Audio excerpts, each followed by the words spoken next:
Okay, hi, my name is Rachel Bourdette, and I did my project on Alzheimer's disease.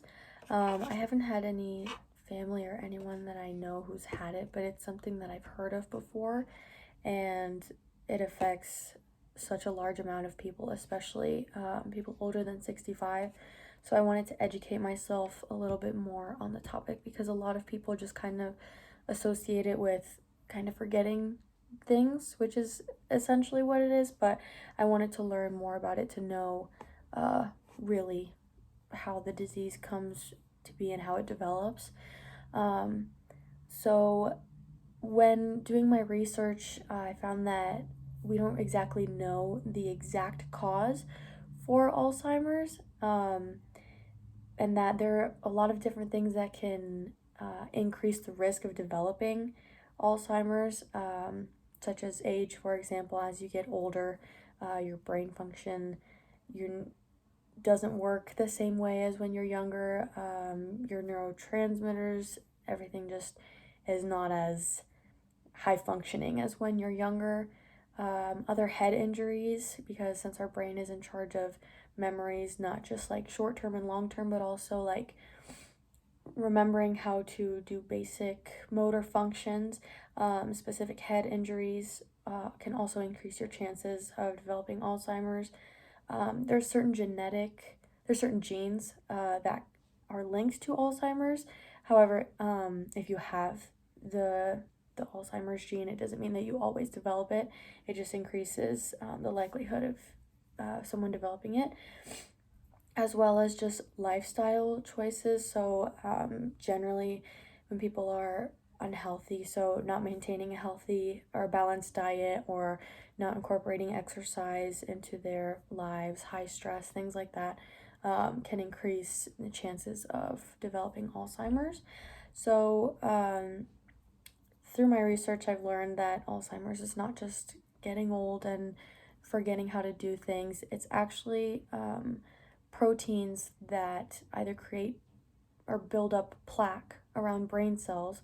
The specific protein for the plaque is the amyloid protein that creates plaques around brain cells, and then the tau proteins, which create tangles inside. They infiltrate the brain cells. So, in doing that, by creating plaque around the brain cells and getting tangled up inside, it makes it so the brain cells degenerate, and their synapses, what links them together to communicate, they break as well. So over time, the brain cells degenerate and die off due to not being able to communicate with each other, and this causes certain parts of the brain to shrink due to the inactivity or the decrease in brain cells. So that is essentially what causes the memory loss, because most often the parts of the brain that are affected first are the ones responsible for memory.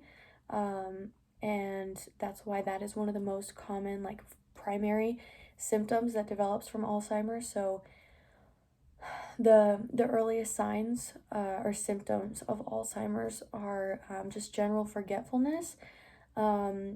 However, the plaque buildup and the tangles do begin like years before symptoms begin to show, which is why it's important to know the symptoms, to look out for them, to try and catch it early, because there are treatment options to kind of maintain the level that you have. But the earliest symptoms for Alzheimer's are just general forgetfulness, not remembering where you left something, or people that you may have met before, people, places, events, if you already said something or not. That's generally the beginning of it. And then Alzheimer's, it can be really slow or really fast, how it develops. And people, it just depends on the person and their medical history, either, again, with those factors like their age, genetics, things like that, where as it develops, whether that's slowly or quickly, this forgetfulness can lead to completely forgetting people, their names, as well as like where you are.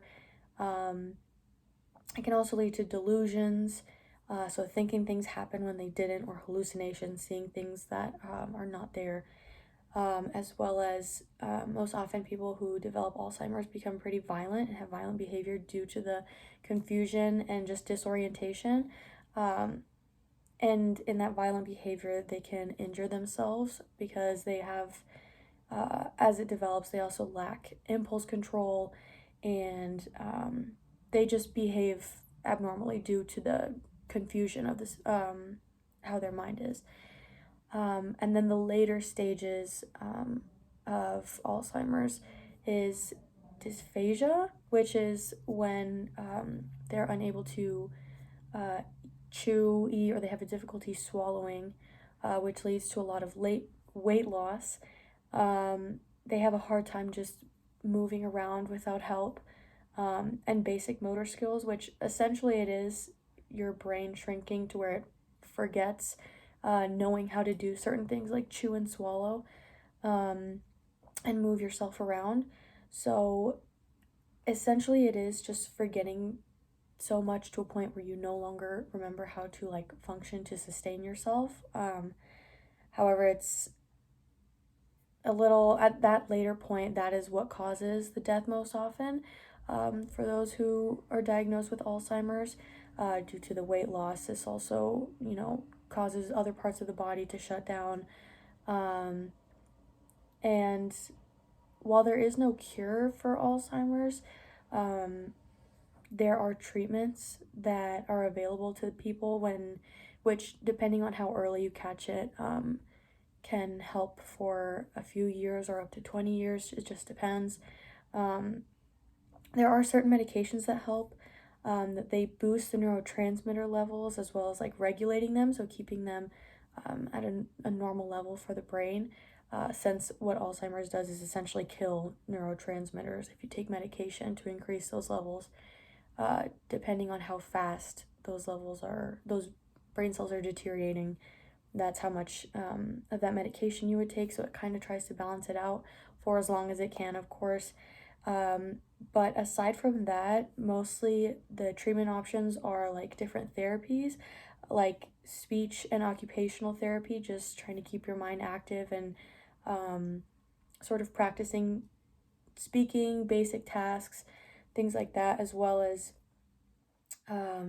stimulate thinking, any sort of activity like with music, puzzles, memory games, things like that. Anything that stimulates problem solving or memory is said to help with Alzheimer's, as well as prolong the beginning of it. So, like, if, for example, someone knows that Alzheimer's runs in their families, they might start therapies earlier because they know that that might prolong the process of developing Alzheimer's. So, unfortunately, there is no cure yet, but there's so much research on Alzheimer's going on, and a lot of progress has been made on medications and therapies for it. So, um, with what we know so far, the only way to kind of avoid it, or I guess lower the risk, is to just maintain healthy lifestyle, eat well, exercise, and do things that stimulate the brain.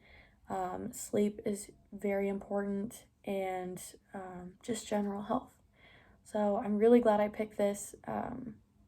Disease is really interesting to learn about. I definitely learned a lot, and yeah, so thank you.